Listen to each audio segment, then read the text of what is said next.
এই বাড়িতে 5 জনকে গলা কেটে হত্যা করা হয়েছিল।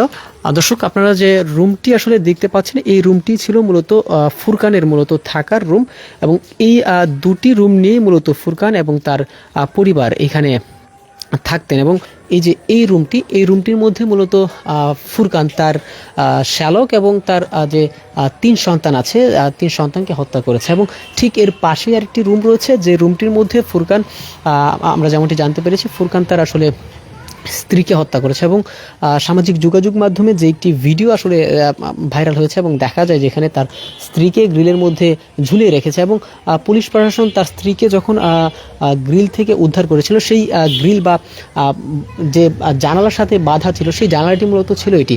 এই জানালায় মূলত ফুরকান তার স্ত্রীকে বেঁধেছিলেন, এবং বেঁধে স্ত্রীর মুখে মূলত ট্যাপ দিয়েছেন, এবং চোখ মুখ আসলে কালো কাপড় দিয়ে বেঁধে মূলত এই রুমটির মধ্যে তার স্ত্রীকে হত্যা করেছেন। ঠিক এর পাশেই, যেমনটি বলছিলাম, যে ঠিক এর পাশেই মূলত তার সন্তান এবং তার শ্যালককে আসলে হত্যা করেছেন।